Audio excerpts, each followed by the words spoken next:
Bom, eu quero fazer uma reflexão com vocês.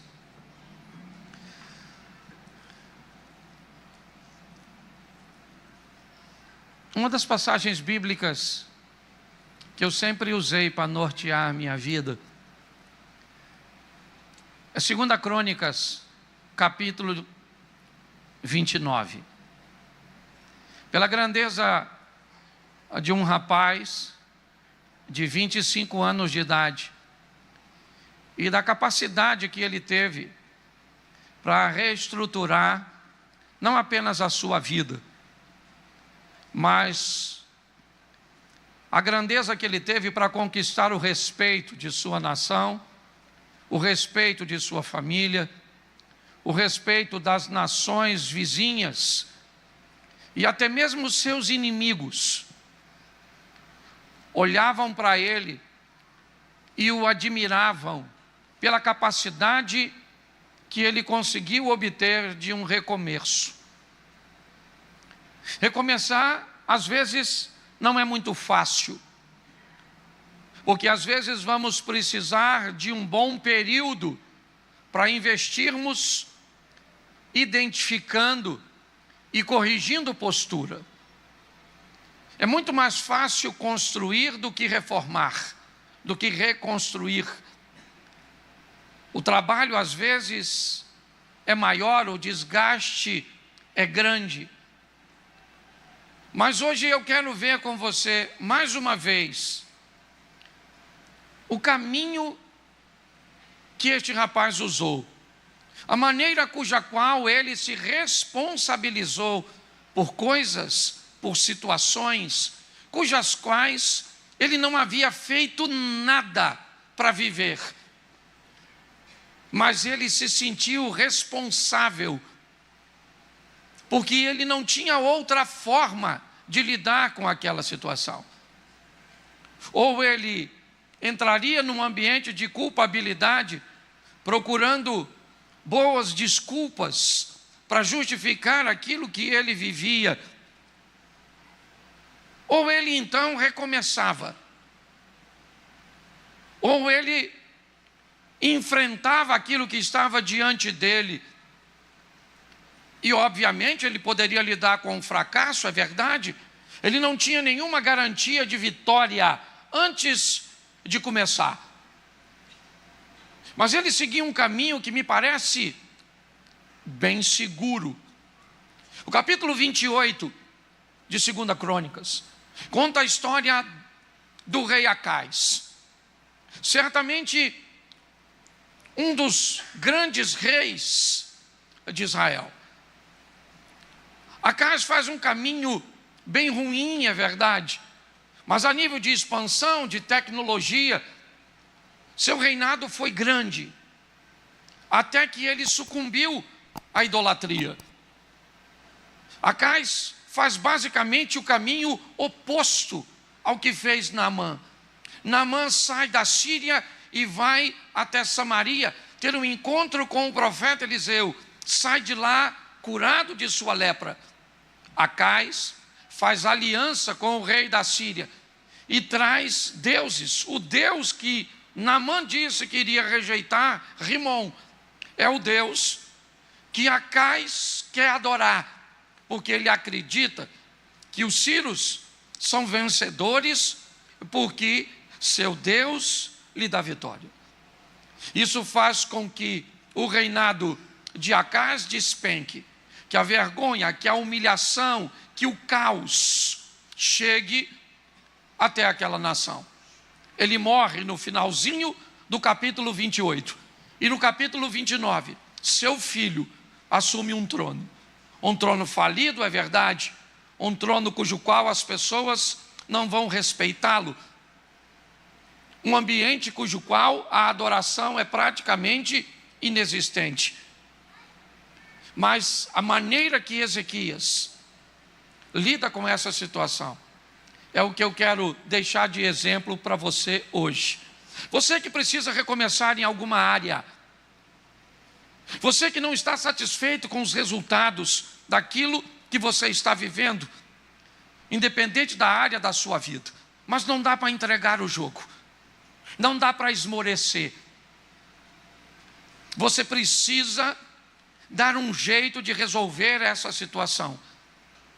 E aí nós vamos usar o exemplo claro estabelecido por este homem. Coloca para mim, por favor, 2 Crônicas 29, só o verso 8 e 9 por enquanto.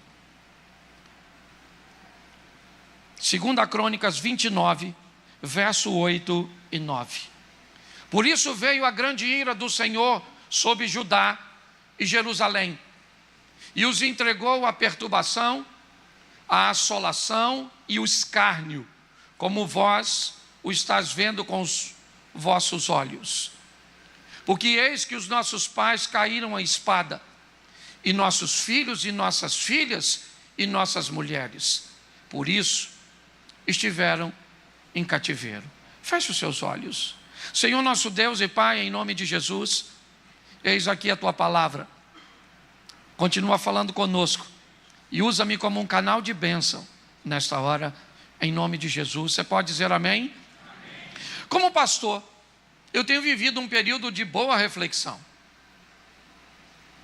E nas minhas reflexões eu comecei a perguntar a Deus o que eu, como pastor de uma igreja, gostaria de fato que essa igreja vivesse, que essa igreja experimentasse. Qual seria o sonho de um líder, de um pastor, para aquelas pessoas que caminham com ele? O que um pastor gostaria de ouvir em torno, certo? Da reputação de suas ovelhas, da reputação das pessoas que caminham com ele. E mais, qual é o nível de responsabilidade e poder transformador que um pastor tem sobre as pessoas? Ele vai precisar entender isso com muita seriedade e de uma forma muito sóbria, porque senão, primeiro, ele pode transferir o mau comportamento das pessoas para a sua falta de habilidade ou para um erro cometido. É mais ou menos como um pai olhando o resultado do filho e muitas vezes se sentindo culpado pelas notas ruins que ele tira na escola, pelo comportamento inadequado que ele estabeleceu, pelas escolhas de suas companhias. Se um pai, se uma mãe não souber o que fez e não entender até onde vai a sua responsabilidade e o seu poder de influência, inevitavelmente, essa será uma mãe frustrada, um pai frustrado, certo? E por que não dizer um pastor, um líder frustrado? Nós esperamos resultados positivos, nós esperamos crescimento, nós precisamos, ou esperamos que cada dia os maridos saiam melhores para suas esposas de cada reunião eclesiástica, de que cada esposa saia melhor, de que cada empresário saia melhor, de que cada colaborador saia melhor, cada filho saia do culto, certo? Melhor, vivendo um estilo de vida cujo qual seus pais consigam ter paz, satisfação, se sintam orgulhosos, certo? De poder dizer, meu filho está fazendo isso. Todos nós temos a expectativa disso. Mas até onde vai a nossa responsabilidade? E que controle precisamos ter sobre o nosso desejo sobre isso? E sermos maduros o suficiente para entendermos que pessoas serão capazes de fazer suas próprias escolhas. O que nós precisamos é direcionar segundo a palavra do Senhor. Então nós temos algo precioso nos 2 versículos que eu te mostrei agora. Nós temos alguém que sabe onde está e o que está vivendo. Nós vamos ver a clareza cuja qual Ezequias enxerga o seu presente. Não interessa o passado. O futuro também ainda não é uma realidade. O que ele tem é o seu presente, o hoje, o agora, o aqui. O que ele tem são os recursos, que podem ser poucos, podem ser insignificantes. O que ele tem é o apoio. Que apoio? Talvez não o que gostaria, mas o que tem que contar. A realidade dele. Ele consegue enxergar com muita clareza. E mais do que enxergar sua realidade, ele precisa mostrar sua realidade para a comunidade cuja qual ele está liderando. Então coloca o verso 8 e 9 de novo, só para nós entendermos. Preste atenção no que ele está fazendo. Esse indivíduo nos 2 versículos faz uma leitura do hoje. Pastor, o que você quer? Eu quero que você olhe para o seu casamento hoje. E olhe para o seu casamento numa visão realista. Eu quero que você olhe para a sua situação financeira, certo? Segundo ela está hoje. Não é o que você viveu ontem, não é o que você espera viver amanhã.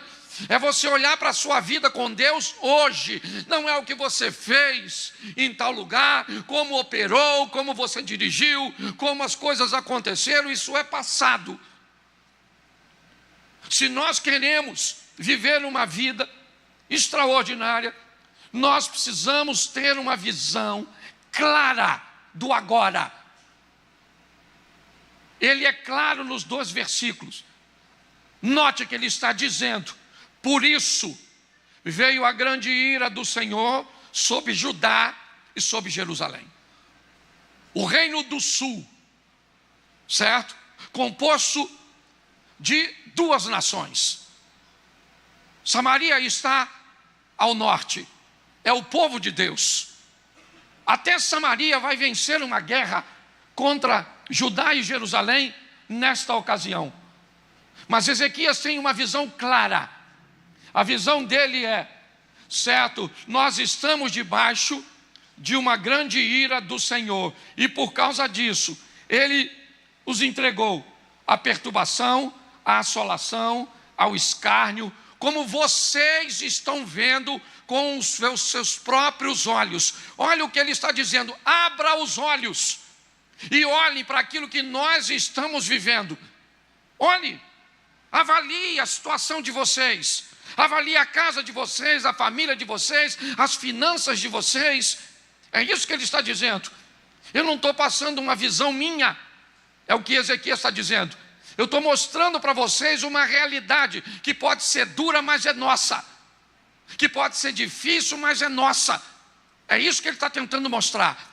No momento de dor, de crise, muitas pessoas optam por não enxergar a verdade, por procurar alguma forma de maquiar a realidade, porque ela é dura. Você está enfrentando uma dificuldade para se manter no trabalho, no emprego. As coisas estão diminuindo. Mas você não tem coragem de chegar em casa e de dizer qual é a realidade para sua esposa. Chamar seus filhos e dizer a realidade: nós não estamos vivendo um momento bom.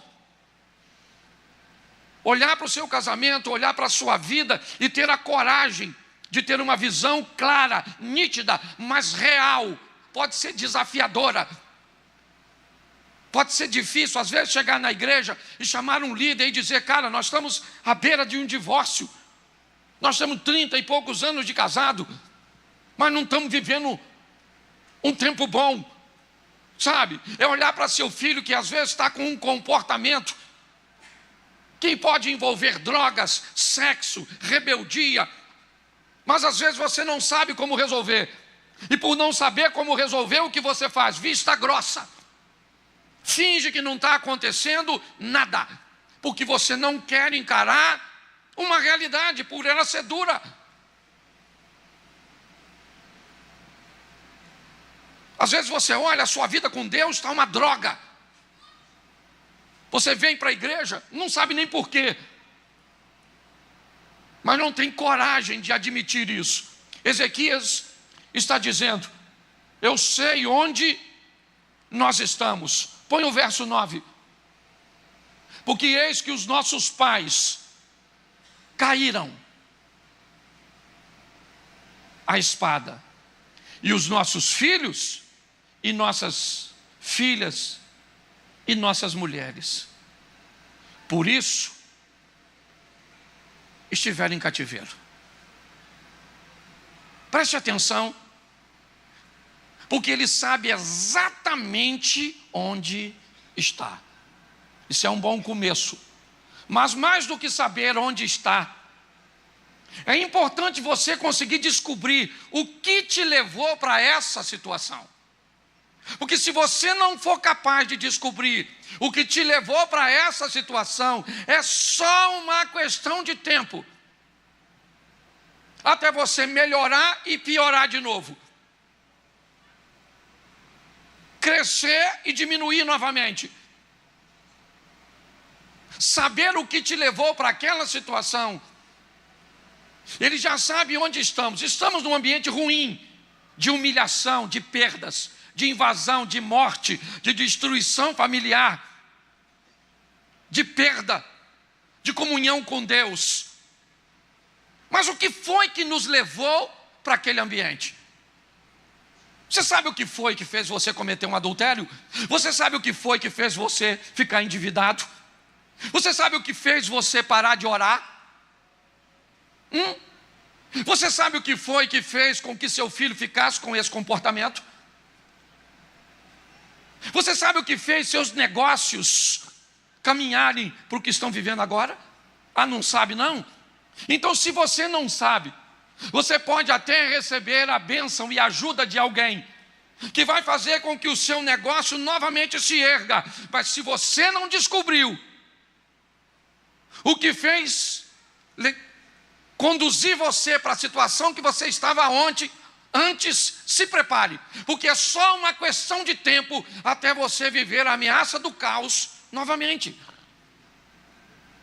Se não sabe o que fez seu casamento cair nesse esfriamento, nesse distanciamento, não sabe? Então tá bom. Então você pode ir a um congresso de família, você pode ir a um retiro de casais, você pode ir a um trabalho de libertação, mas fique tranquilo, porque isso será apenas um paliativo, é só uma questão de tempo até você ser assombrado por aquilo novamente, porque você não é capaz de identificar o que te conduziu para aquela situação.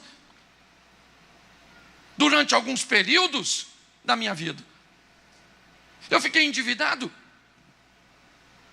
E vivi isso, 3, 4 vezes ao longo da minha vida.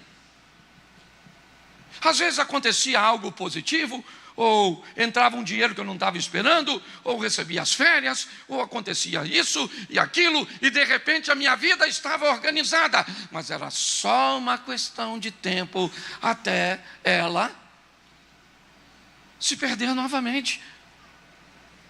Eu não tinha o entendimento do que me levava para aquela situação. Então era só uma questão de tempo até eu caminhar de novo para aquele ambiente. Então Ezequias sabe onde está. Mas o capítulo 29, o verso 6 e o verso 7, ele vai falar algo. Porque os nossos pais transgrediram e fizeram o que era mal aos olhos do Senhor nosso Deus e o deixaram. Desviaram seus rostos do tabernáculo do Senhor e lhe deram as costas. Verso 7. Também fecharam as portas do alpendre e apagaram as lâmpadas e não queimaram incenso nem ofereceram holocaustos do santuário ao Senhor Deus de Israel. Ele está dizendo, eu sei porque nós estamos aqui. Eu já sei. Lembra, eu li primeiro o verso 8 e 9, onde ele diz onde estamos, sendo assombrado por invasões, por humilhações, por desterro, por ataques, por mortes, por destruição. Eu sei onde eu estou. Então tá bom. Agora, o que foi que me trouxe para cá? Bom, o que me trouxe para cá foi negligenciar meu relacionamento com Deus. Nossos pais viraram as costas ao Senhor. Não queimaram incenso, apagaram as lâmpadas, certo? Note que ele sabe exatamente o que o conduziu para lá. Ele tem uma visão nítida, pode não ser boa, é verdade, pode não ser agradável, mas ele foi obrigado a olhar com clareza, porque Neemias quer sair, ou Ezequias, perdão, quer sair de um lugar para cujo qual ele não volta mais. E a única forma de você não repetir aquilo que já aconteceu é tendo uma lembrança nítida do que pode acontecer se você negligenciar. Então o que nos trouxe aqui, ele já sabe. Agora, eu poderia fazer uma pergunta a vocês. Você acha que ele quer sair dessa situação? Sim ou não? Me ajuda aí, ele quer sair, sim ou não? Exatamente, ele quer sair. Porque ninguém quer ficar num ambiente ruim. Se alguém está num ambiente ruim, inevitavelmente essa pessoa quer sair. Mas querer sair não é quase nada.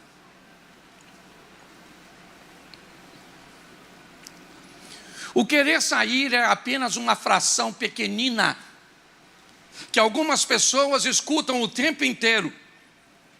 Para você mudar seu casamento, basta querer. Para você mudar de vida, basta você querer. Você não muda porque não quer. Por que você não para de beber? Porque não quer. Por que você não para de fumar? Porque não quer.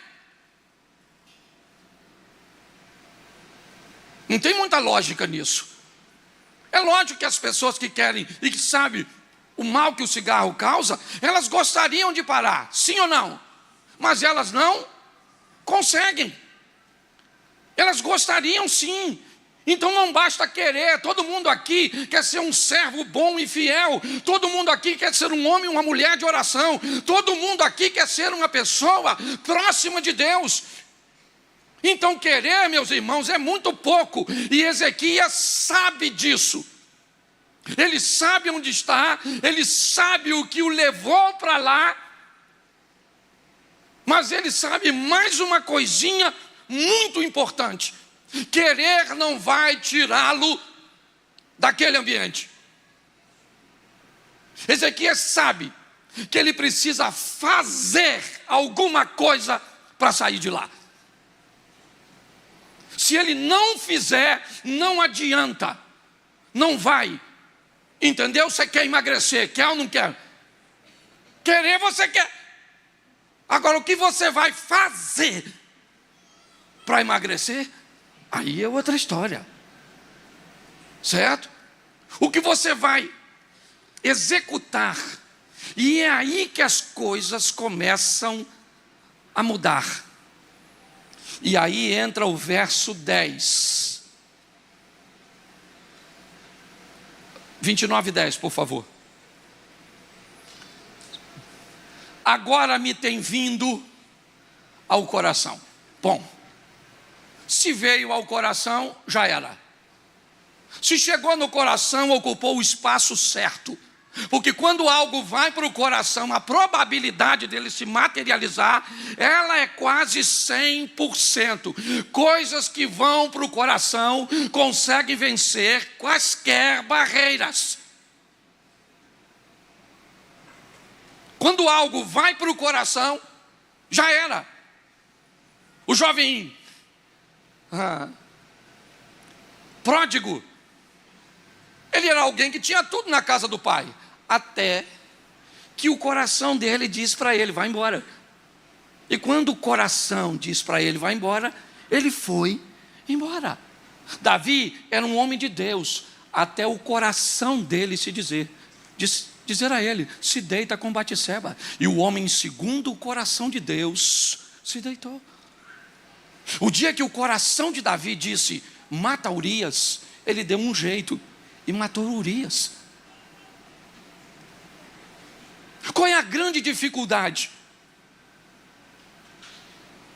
É assumir o que fazer no coração. Às vezes nós temos muita facilidade de falar ao seu ouvido. Termina um culto e você diz: nossa, gostei dessa palavra, uma palavra boa, certo? Me deu uma direção. Mas aí você descobre depois que ela não causou quase impacto nenhum, porque ela conversou apenas com o seu ouvido, mas não foi capaz de falar com o seu coração. Eu aprendi que coisas ruins falam mais ao coração do que coisas boas. Eu posso falar aqui muitas coisas boas que você vai esquecer, mas se eu for descortês, desagradável com uma situação com você, você vai embora daqui e não esquece nunca mais o que o pastor, como alguém te ofendeu, como alguém te humilhou, como alguém te expôs, porque coisas ruins conseguem alcançar mais espaço no coração do que coisas boas. É assim que funciona. Ezequias é alguém que diz: olha, agora me tem vindo ao coração que façamos uma aliança com o Senhor Deus de Israel, para que se desvie de nós o ardor da sua ira. Por que ele quer fazer uma aliança? Porque os pais dele quebrou uma aliança. Ele já sabe, disse isso nos versículos anteriores. O que nos trouxe para cá foi uma quebra de aliança. O que eu vou fazer? Eu vou acender a lâmpada que meu pai apagou. Eu vou abrir as portas que meu pai fechou. Eu vou tirar a imundícia que meus pais fizeram. Fui eu que fiz? Não. A culpa não é minha, mas a responsabilidade é minha. A culpa é sua, da sua família, 3, 4, ter se divorciado? Não, mas é responsabilidade sua manter um casamento. É culpa sua termos tanto exemplos negativos na igreja e fora dela? Não, mas é responsabilidade sua manter uma vida decente e íntegra ao lado do Senhor dos Exércitos. Precisamos parar de procurar culpados e assumirmos responsabilidades. É ela que vai tirar essa nação dessa situação. Agora me tem vindo ao coração que façamos, preste atenção, me tem vindo para que façamos. Olha bem, não é me tem vindo para que eu vá fazer, não. Me tem vindo para que nós façamos. Ezequias está dizendo: tem algo começando dentro do meu coração, mas que vai alcançar o de vocês. Nasceu aqui, e nós vamos mudar isso. Chega de vivermos um ambiente de humilhação, de invasão, de escárnio. Chega de vivermos um ambiente de descrédito, porque nós vamos ver sair de nós o ardor da ira do Senhor. Tá bom? Mas e agora? Verso 11. Vale a pena você ler em casa depois. Me tem vindo ao coração que façamos. Verso 10. Me tem vindo para que façamos. Então vamos agora. Agora, filhos meus, não sejais negligentes, pois o Senhor vos tem escolhido para estares diante dele, para o servirdes, para serdes seus ministros e queimadores de incenso. Uma conscientização coletiva sacerdotal. Não é povo não, meu irmão. É sacerdote. Ezequias está só conversando com o sacerdote. As pessoas de referência são as pessoas que são influencers, são influentes, são os pais, os líderes, as pessoas que podem colocar sobre o outro um pensamento, uma reflexão. Eu não sei quem é essa pessoa na sua casa.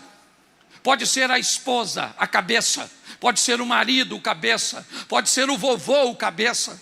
Pode ser um adolescente, alguém que vai fazer isso. Alguém que vai levar para o seu ambiente uma conscientização coletiva.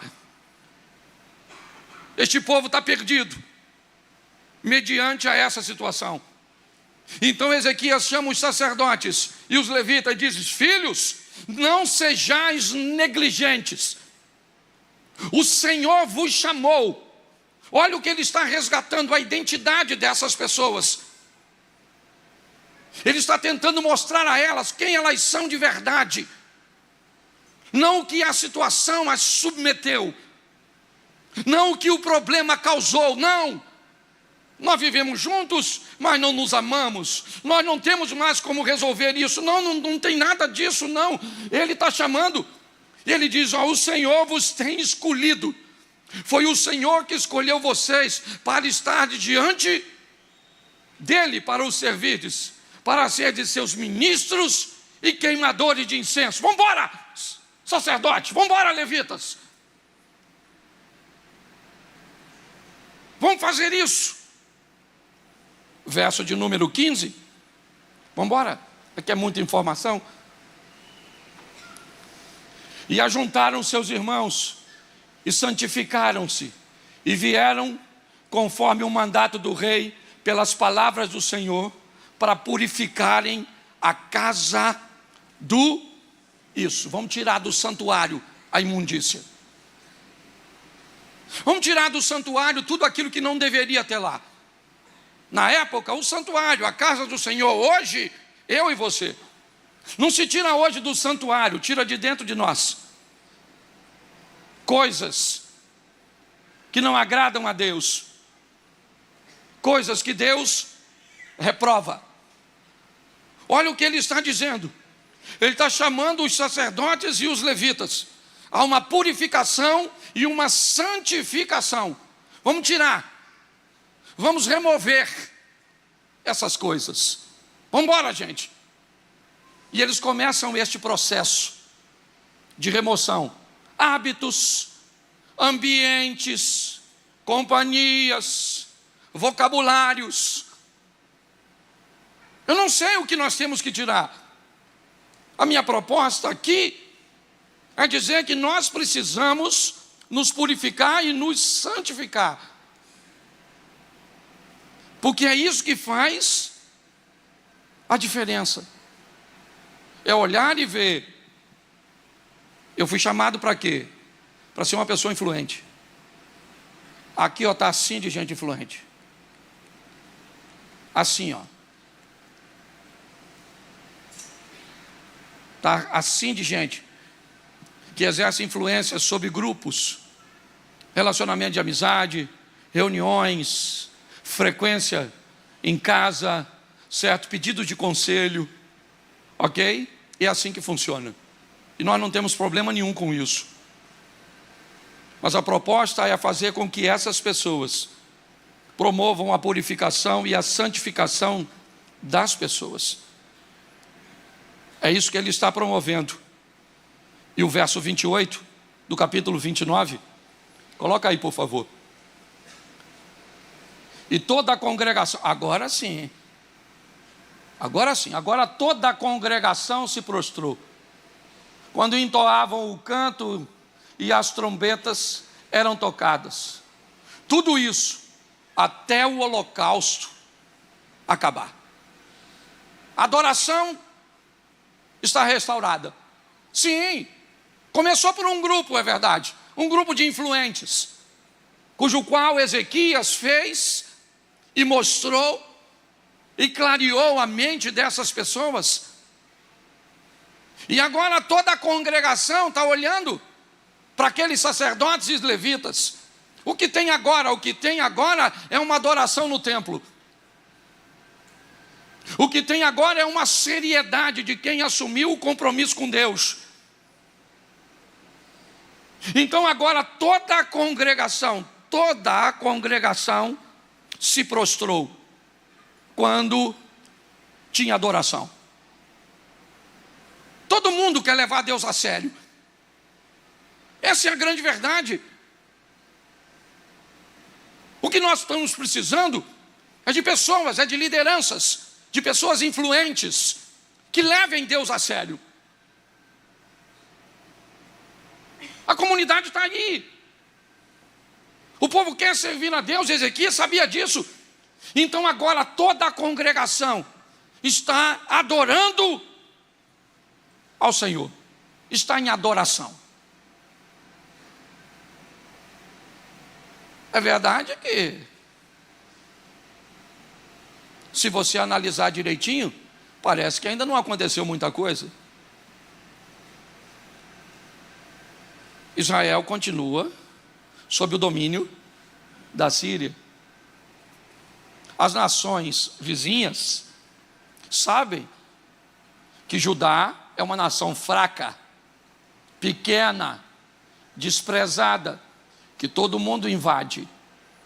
Ninguém lá fora está sabendo do que está acontecendo lá dentro. Quem sabe é Ezequias, quem sabe são os sacerdotes e levitas, quem sabe é o povo.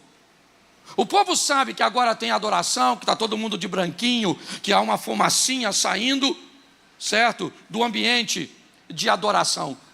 Mas lá fora, ninguém sabe disso ainda. Note que a verdadeira transformação, ela não acontece de fato para que os outros vejam, a não ser ao seu tempo. A transformação de fato e verdadeira acontece para que Deus seja glorificado na nossa vida. Na nossa vida, não é pelas pessoas, simplesmente. Deus não tem problema nenhum de identidade. O que Ele quer é que quando alguém olhe para um de seus servos, o nome dele seja glorificado pelo estilo de vida cujo qual nós resolvemos viver. É isso. E isso precisa ser resgatado. Essa é a grande verdade. No capítulo 30, no verso 15. Vamos adiantar um pouquinho. Capítulo 30, verso 15. Bota o 30, 15.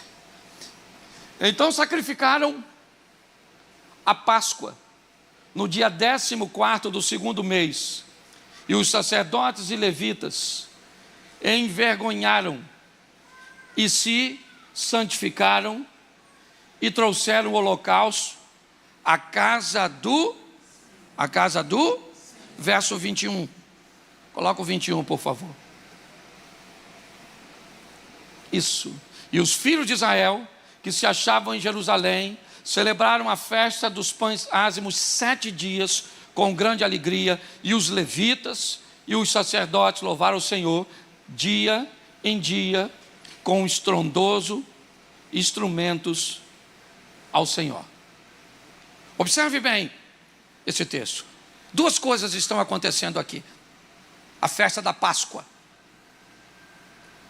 Ezequias pede e é aconselhado a celebrar a festa da libertação, a festa da memória do que o povo já viveu, do que Deus já fez, certo? A misericórdia de Deus através de Moisés e de seu irmão, entrando no Egito, livrando aquele povo com mão forte e poderosa de uma das nações mais poderosas. A festa dos pães ázimos, 7 dias, sem fermento, certo? Sem mistura, algo puro. A pureza, a santidade, a proximidade, o comprometimento com Deus, é o que Ezequias quer mostrar para todos. Todos estão olhando. Eu não sei se as outras tribos vão sair de Samaria, mas pelo menos aquele povo que estava debaixo da tutela de Ezequias está lá. Agora com as lâmpadas acesas, portas abertas, sacerdotes cantando e queimando incenso. Agora o povo louvando, bendizendo e adorando ao Senhor. Ganharam alguma guerra? Não ganharam guerra nenhuma. Receberam algum benefício aparente? Não receberam benefício nenhum. Quem morreu, morreu. Quem se perdeu e pronto. O que eles têm é o prazer do hoje, do agora, de olhar para aquele ambiente e ver uma fumaça dentro daquela casa que simbolizava a presença de Deus no meio do povo. e Deus é o suficiente. Pelo menos deveria ser. Só que, capítulo 30, verso 15, estou terminando. 30, 15. Então, sacrificaram. Eu já dei esse texto. Vamos lá. Capítulo 32, verso 1. 32, 1. Preste atenção. Deixa eu recapitular com você. Ezequias olhou e disse: eu estou aqui e não estou satisfeito. Ezequias disse: eu sei o que me trouxe para esse lugar que eu não quero estar. Ezequias disse: querer sair daqui não me tira daqui. Eu preciso fazer alguma coisa para sair. E para sair daqui, eu tenho que fazer o contrário do que fizeram nossos pais. Então eu estou resolvido, mas eu quero a consciência dos influentes. Eu quero e precisamos da purificação e da santificação. Vamos precisar de restaurar a adoração. Então ela está restaurada. Vamos celebrar a Páscoa para mexer na memória de alguns que estão desanimados e se lembrar do que Deus já fez, pois Ele continua onde sempre esteve, no trono de sua glória. Vamos fazer a festa dos 7 dias, certo? Onde vamos nos abster de toda impureza. E com isso, vamos estabelecer o fim da idolatria. Agora não tem mais espaço para Rimon e para nenhum outro Deus. Mas agora vem a hora da verdade. Capítulo 32, verso 1. Depois dessas coisas e desta verdade, veio Senaqueribe, rei da Assíria, e entrou em Judá. Acampou-se contra as cidades fortificadas e intentou apoderar delas.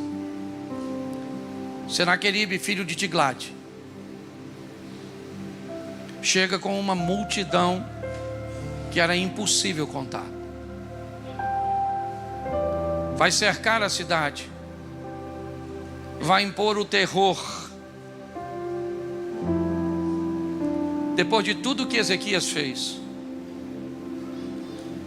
não deu tempo de Ezequias fortalecer seu material bélico, não deu tempo de treinar seus soldados, não deu. Ele estava investindo tempo em fazer uma aliança com o Senhor. Ezequias não disse que estava vivendo aquilo porque faltava dinheiro, porque faltava armas, porque o governo era corrupto, porque o ministro da Justiça abusava de tudo. Não era porque o bairro estava numa comunidade desfavorecida. Não é porque a economia estava em decadência. Ezequias disse: nós estamos aqui porque Deus foi embora. Se Deus voltar, as coisas mudam. Depois de tudo que ele fez, quebrou os postes, acabou com a adoração, estabeleceu a Páscoa, os pães ázimos, a restauração da adoração, a purificação, santificação, conscientização coletiva. Lá está o maior inimigo.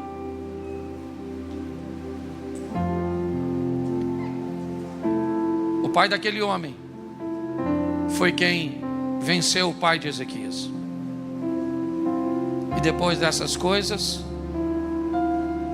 veio Senaqueribe e acampa-se contra as cidades fortificadas, tentando se apoderar delas.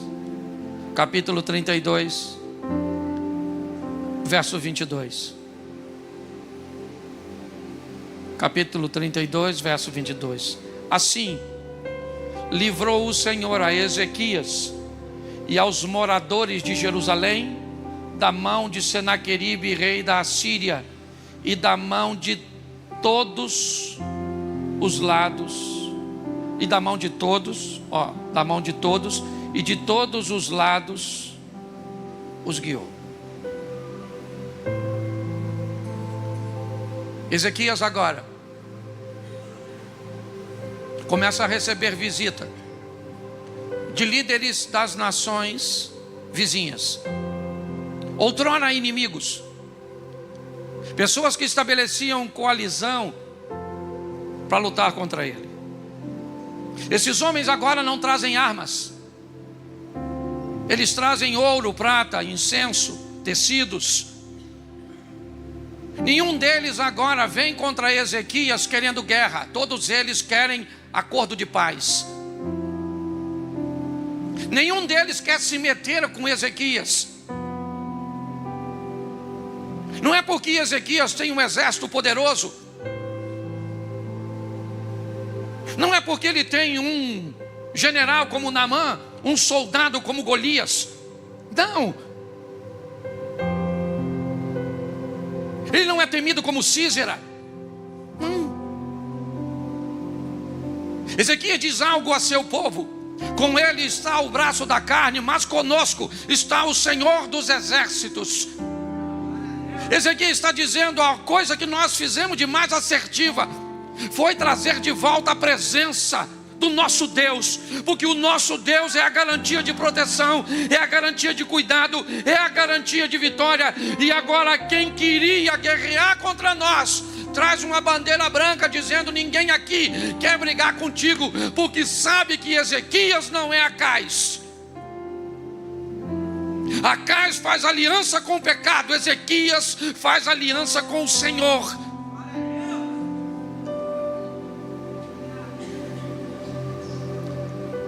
Dava até para acabar aqui, não dava?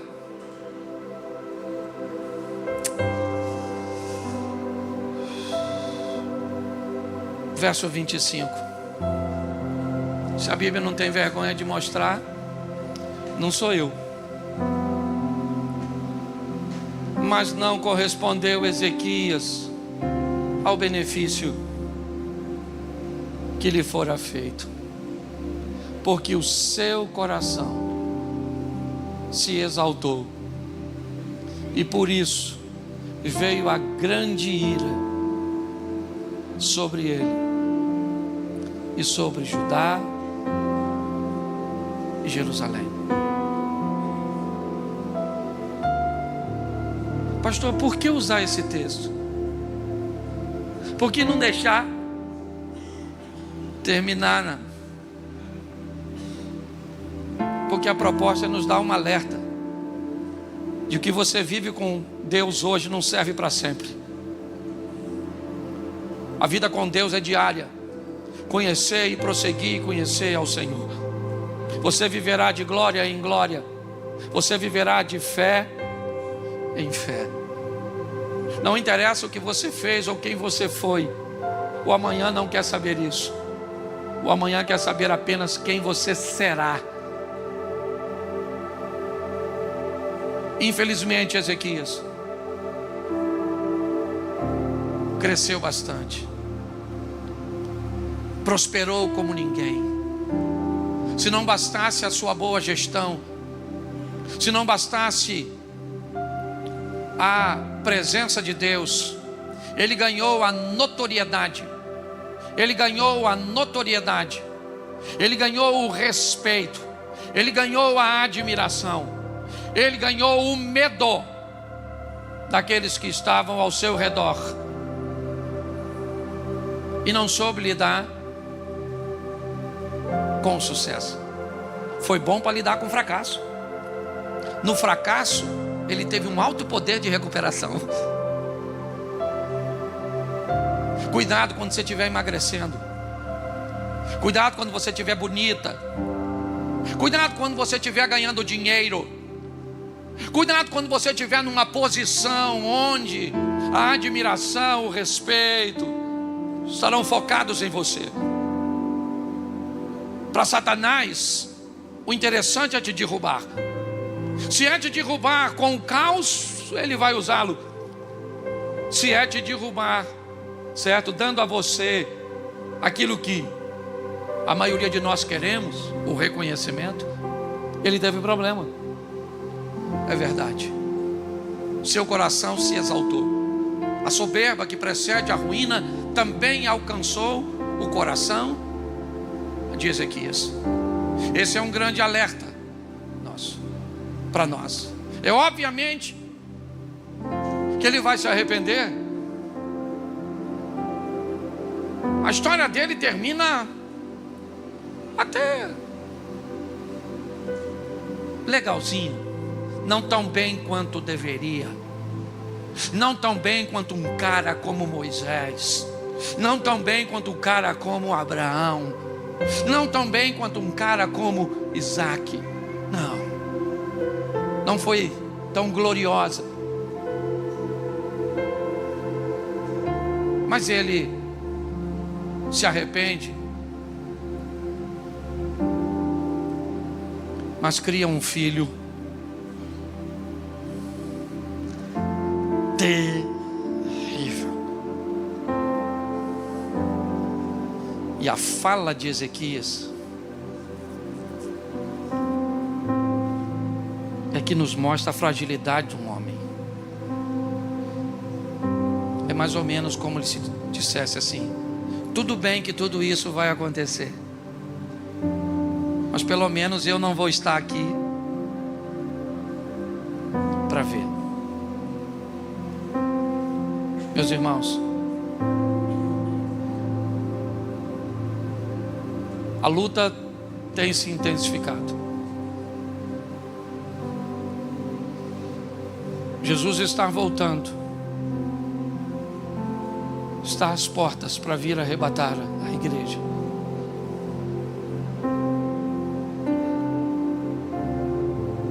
Arrume sua mochilinha, prepare-se. Quando será que ele vem, pastor? Como é que vai ser? Tenha pouca preocupação quanto a isso. Concentre-se em viver uma vida de santidade, porque a hora que ele voltar e a trombeta tocar, os mortos ressuscitarão primeiro, mas nós vamos ouvir o chamado, o alarido do nosso Senhor que está voltando para nos buscar. Olhe com clareza para o seu hoje. Tome decisões que leve você para um ambiente de sucesso. E o sucesso de verdade está em colocar Deus no centro de tudo. Evangelho de João, capítulo 8, verso de número 3. Coloca na tela, por favor. Evangelho de João, capítulo 8, verso 3. Isso. Bota a partir do 1, por favor, que eu acho que todo mundo vai entender. Jesus, porém, foi para o Monte das Oliveiras, pela manhã cedo, tornou para o templo, e toda a multidão vinha ter com ele, e ele, assentando-se, os ensinava. E os escribas e fariseus trouxeram uma mulher apanhada no próprio adulterando, certo? E pondo-a no meio, disseram: mestre, mestre, essa mulher foi pega no próprio ato adulterando. Na lei não mandou Moisés que as tais sejam apedrejadas. Mas e tu, o que dizes? Isto diziam para que tentando tivesse que o acusar. Mas ele, encurvando-se, escrevia com o dedo em terra, mas como se insistisse em perguntar, ele endireitou-se e disse: aquele dentre vós que está sem pecado, seja o primeiro a tirar uma pedra contra ela. Quando ouviram isso, começaram a sair, a começar pelos primeiros até os últimos, ficando somente Jesus e a mulher que estava no meio. Direitando-se Jesus e não vendo ninguém, além da mulher, disse: mulher, onde estão os teus acusadores? Ninguém te condenou? Ela disse: ninguém me condenou. Ele disse: ninguém te condenou, eu também não te condeno, vá e não peques mais. Tá certo? Olha para mim aqui, porque eu quero que você tenha uma visão de um milagre altamente desnecessário. Não havia nenhuma necessidade de Jesus passar por essa situação. Aliás, não haveria nenhuma possibilidade dessa mulher estar vivendo isso. Primeiro, ela sabe que o contexto que ela está inserida, a prática que ela resolveu exercer, a expõe a uma pena capital. Ela sabe que se pegá-la em adultério, ela vai morrer apedrejada. Ela sabe disso. Aliás, todos sabem disso. Então não haveria nenhuma necessidade disso acontecer. Era um milagre desnecessário. Ela não precisava. Vamos imaginar. Dão um flagrante, o camarada foi embora, ele deixa a mulher sozinha, ela é pega provavelmente com poucos trajes, ela é conduzida num caminho para fora dos muros da cidade, alguns vendo sua nudez, sua vergonha, sua humilhação. Por onde ela passa, as pessoas notam que é um caso que eles podem participar, que quanto mais gente melhor, que é para servir de exemplo para todo mundo, para ninguém mais fazer. Então eles passam pelo caminho, se interessando em procurar uma pedra, para também tacar nessa moça. Ela vai ser apedrejada, mas alguém tem a ideia de conduzi-la até o templo, para perguntar a Jesus, confrontar alguém entre a lei de Moisés e um fato do momento, é uma grande armadilha e todo mundo sabe disso. O que na verdade estão querendo é criar um problema para Jesus. Porque se Jesus diz, apedreja a mulher, ele vai ser acusado de pregar um amor que não vive. Se ele diz para não apedrejar a mulher, ele vai ser acusado de blasfêmia, de ir contra a lei de Moisés, e vai ser apedrejado também. Porém, eu te pergunto, tinha necessidade disso? Não tinha. Essa mulher precisa de um milagre. É verdade. Só um milagre pode salvá-la da morte. Mas ela não precisava disso. Porque tem gente que não precisa de campanha para pagar uma dívida. Era só não ter feito. Não precisa de uma campanha para curar uma doença. Era só ter cuidado quando o sintoma apareceu. Tem gente que não precisaria de um milagre no casamento, era só não ter traído. Não precisava de um milagre para resgatar o filho, era só ter dado o limite. Tem milagres que no fundo eles são desnecessários. Nossa vida não mudaria em nada, aliás, ela seria muito mais tranquila se nós não precisássemos dele. Mas essa mulher não. Infelizmente, ela precisou de um milagre que não faz muito sentido se você analisar. Quando nós vemos isso, nós descobrimos que quando você olha a vida de algumas pessoas, mais organizada, mais pausada, pessoas mais coerentes, equilibradas, você pode notar, essas pessoas vão viver 5 anos no Evangelho, 10 anos no Evangelho, 20 anos no Evangelho. E se você perguntar a elas assim, qual foi o maior milagre que você viveu? Ele vai falar, olha, pode falar a verdade, o único milagre que eu vivi até hoje foi o milagre do resgate. Fui resgatado por Jesus.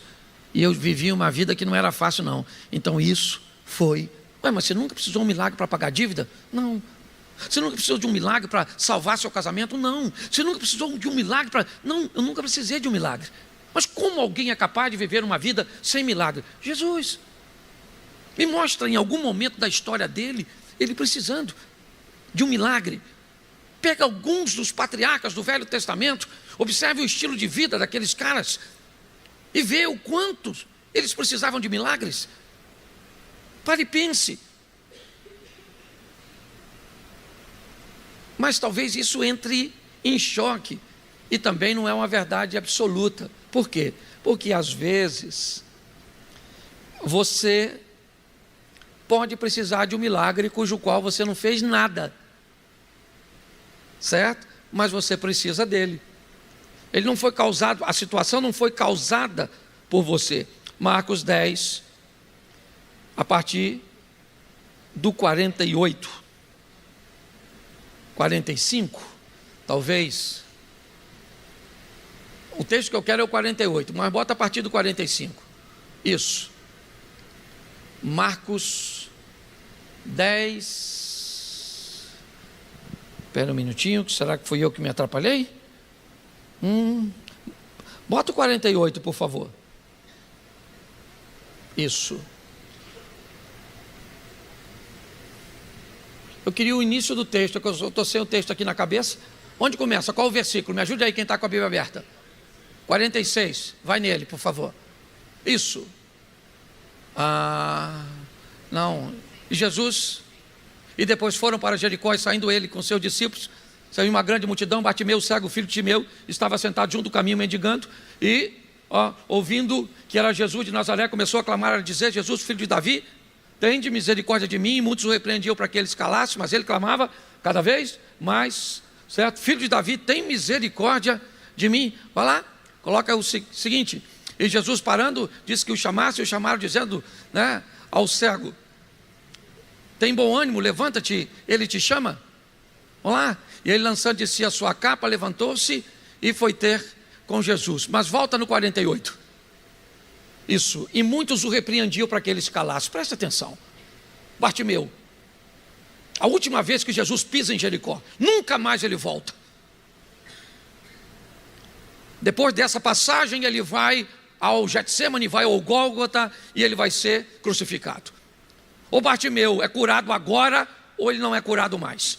E pior, a última vez que Jesus esteve em Jericó, foi para visitar a casa do rico Zaqueu. Aquele que desce da árvore, Jesus vai para a casa dele. Na ótica de muita gente, Jesus era alguém interessado em se relacionar com pessoas de dinheiro.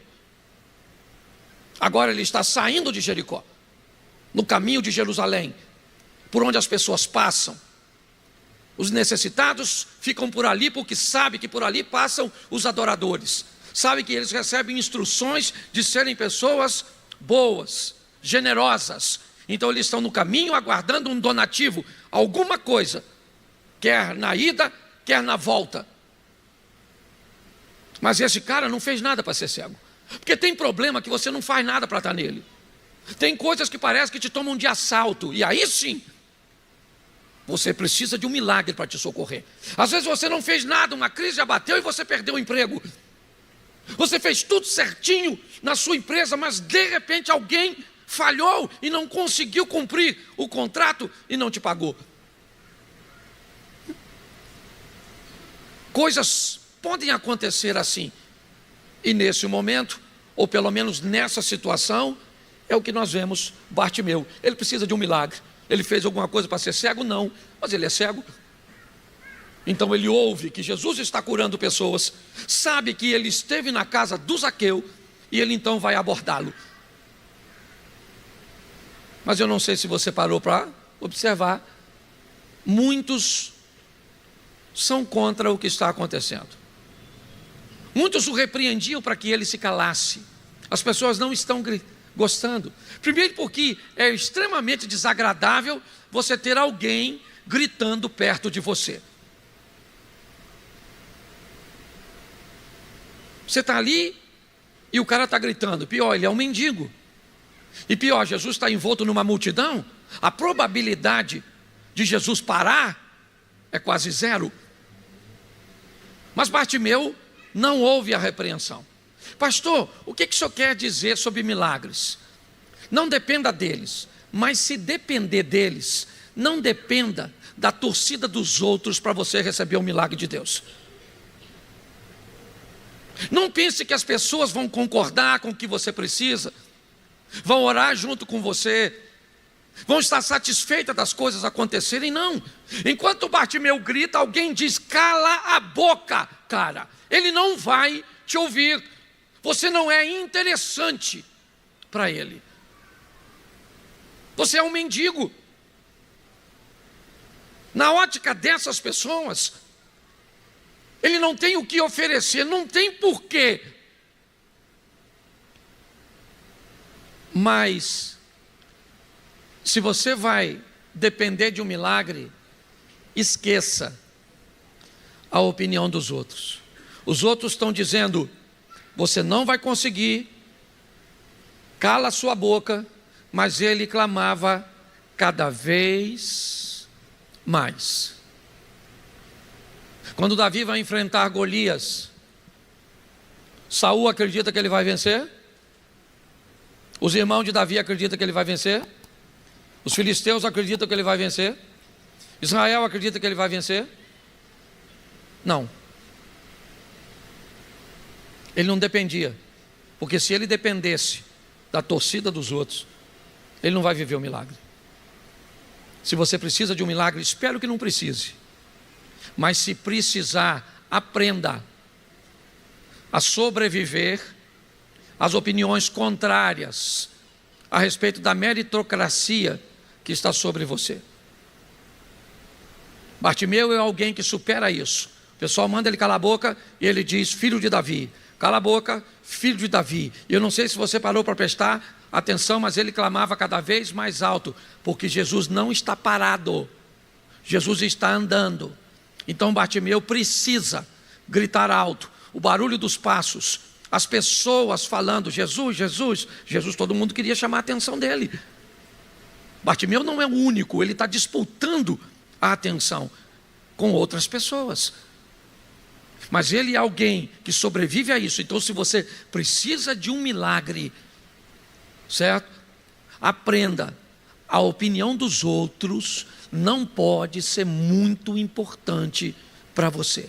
Não importa se ela é de seu cônjuge, não importa se é de seus filhos, não importa se ela é do seu pastor, não importa, não condicione o seu milagre à opinião dos outros. Posso ouvir um amém?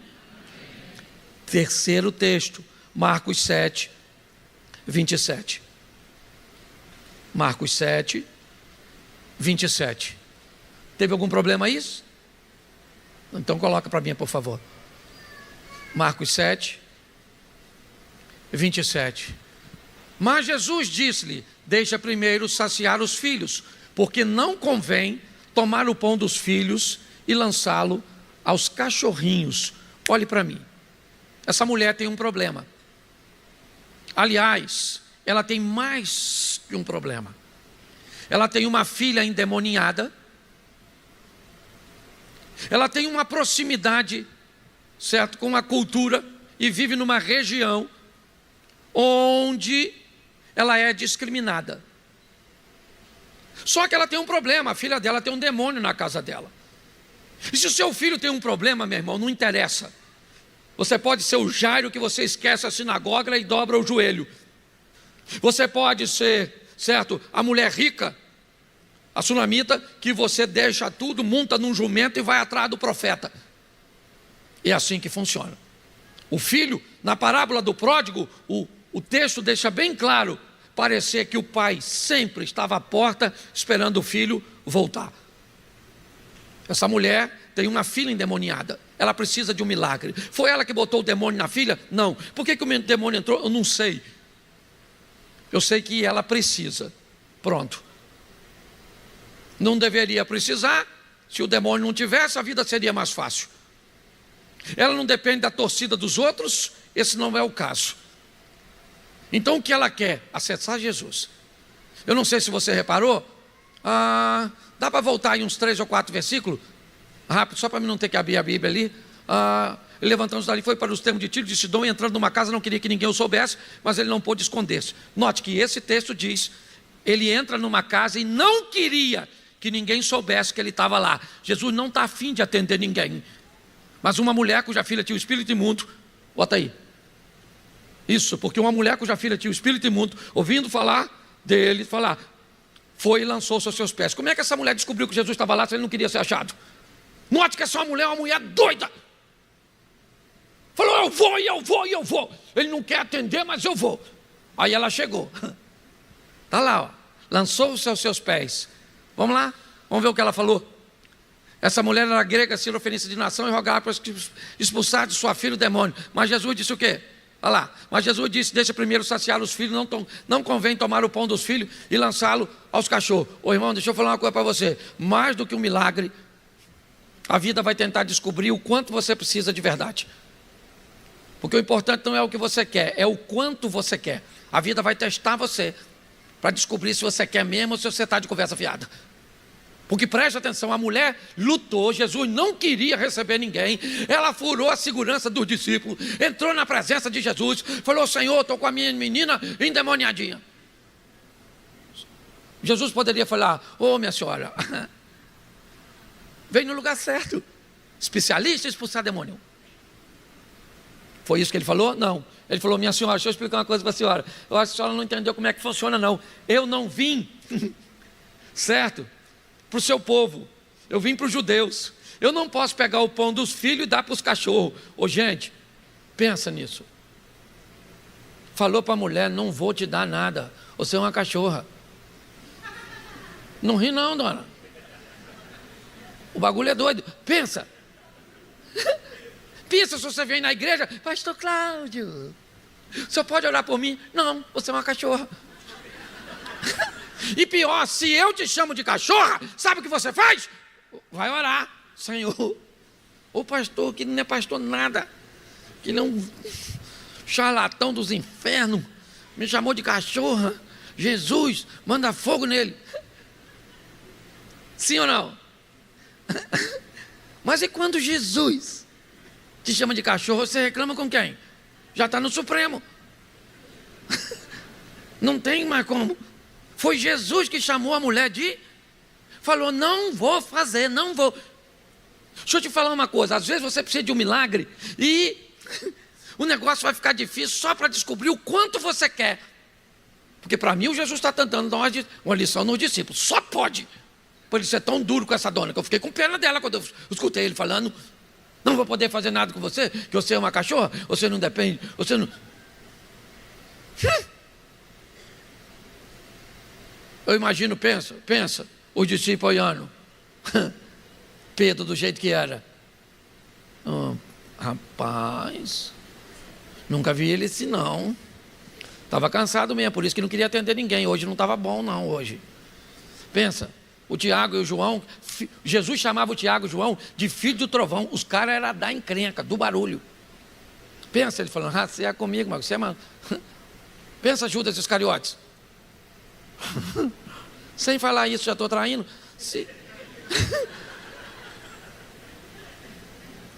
Isso não é um teste. Porque tem milagre que parece que o troço é terrível, não é? E quanto mais você ora, mais piora. Parece que o troço... Porque parece que ele está testando você para saber o quanto você quer. E eu acredito que todo mundo está esperando a mulher ir embora. Quando Jesus disse: a senhora é uma cachorra, olha o que ela falou: sim, senhor. Cachorra. Mas só queria falar uma coisa para o senhor: os cachorros comem debaixo da mesa as migalhas que caem dos filhos. Eu vim aqui na sua casa para buscar o meu milagre, porque eu preciso de um milagre. Nem causei ele. E vou logo avisando para o senhor: está a fim de descansar? Se está, me dá meu milagre, porque eu não saio daqui sem ele. Era mais ou menos isso que a dona falou. Essa tradução é minha. Eu imagino Jesus falando: você é doida mesmo, essa dona. Ô dona, por essa palavra, olha só o que ele falou: por essa palavra. Gente, a minha cabeça é esquisita, então você entenda bem. Eu fico pensando, o mundo espiritual, ele não é onipresente, mas eu acho que ele tem assim um 10G. Se comunica com facilidade. Pensa, quando a mulher foi para a casa de Jesus, o que o demônio deve ter falado com o demônio de lá? Vai ter que sair, maluco. Ela veio procurar o chefe dos crentes. Vai sair, quer ver? Aí Jesus disse: cachorro. O demônio deve ter falado: fica. A mulher falou: eu só quero uma migalha. O demônio falou: sai. Porque o troço é tão rápido que Jesus acaba de falar com ela: pode ir para a sua, que o demônio... O demônio cantou para subir, foi embora. Você está rindo? Mas o assunto é sério, certo? O que é isso? Isso é o problema. Eu não sei como é que você pode chamar. Tentando descobrir o quanto você quer. Você quer se formar? Quanto você quer se formar? Você quer comprar um carro? O quanto você quer comprar seu carro? Você quer ser respeitado pelas pessoas? O quanto você quer? O quanto você quer ser admirado? O quanto você quer ser considerado espiritual? O quanto você quer ser próximo de Deus? O quanto? Mais do que o que você quer, é importante saber o quanto você quer. Quando nós vemos esse texto, certo? Na verdade, aqui o que está sendo exposto é o quanto ela quer. Para mim, os discípulos estão recebendo um material didático através da mulher. Jesus está dizendo, olha só o que eu disse para ela. O que eu disse para ela faria muitos de vocês terem desistido. Mas ela não, porque tinha um propósito maior. O propósito de ver sua filha liberta era maior do que tudo isso. Não dependa de milagres, mas se depender, não dependa da opinião dos outros. Mas se depender de milagres, lute para alcançar o que você quer e não esmoreça. Posso ouvir um amém? Só tem mais 2. Outro texto. Vamos embora aqui. João capítulo 11, verso de número 21. João 11, 21. Lázaro. É essa a história. João 11, 21. Isso. Disse, pois, Marta a Jesus, Senhor, se tu não estivesses, ou melhor, se tu estivesses aqui, meu irmão não teria, mas olha o que ela diz agora, verso 22, mas também agora quando? Agora que o meu irmão está morto. Agora quando? Agora que o Senhor não veio quando eu estava precisando. Agora eu sei que tudo quanto pedires a Deus, Deus tu concederá. Olha para mim aqui, porque Lázaro ficou doente. A doença se agravou. Quando Marta e Maria notam que o negócio está caminhando para um desfecho desagradável, elas mandam chamar Jesus. Jesus recebe a mensagem, avisa o mensageiro que a mensagem não é para a morte. O mensageiro volta com a mensagem, certo? De que a enfermidade não é para a morte. E Jesus continua no mesmo lugar, não vem. Quando o mensageiro volta, de acordo com a distância, me parece que Lázaro morre nesse período. E agora o mensageiro não tem como levar a mensagem. Vou procurar Jesus. Jesus disse, eu vou e fique tranquilo, porque essa mensagem não é para... Então o cara volta, tranquilo. O problema é que quando ele chega, Lázaro morreu, então não tem como entregar a mensagem. Como é que ele vai entregar a mensagem? Olha, estive lá falando com Jesus, e Jesus falou que essa enfermidade não é para a morte. Então o que era difícil, agora fica impossível. Mas tudo bem, se Jesus disse que está vindo, ele deve estar vindo. Mas não vem. O velório é feito sem ele. O sepultamento é feito sem ele.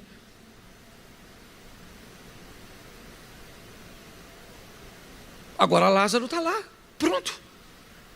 E Jesus chega. Marta agora nem quer mais milagre. Senhor, é melhor não mexer na pedra, é melhor não mexer nisso. Mas a maneira com que Marta lida com essa situação, ela merece receber o milagre. Porque ela disse para Jesus, se o Senhor estivesse aqui, meu irmão não teria morrido. Mas agora, depois que ele morreu, agora depois que o Senhor não veio, agora depois que ele foi sepultado, agora não adiantava o Senhor ter vindo. Essa seria a frase de alguns de nós.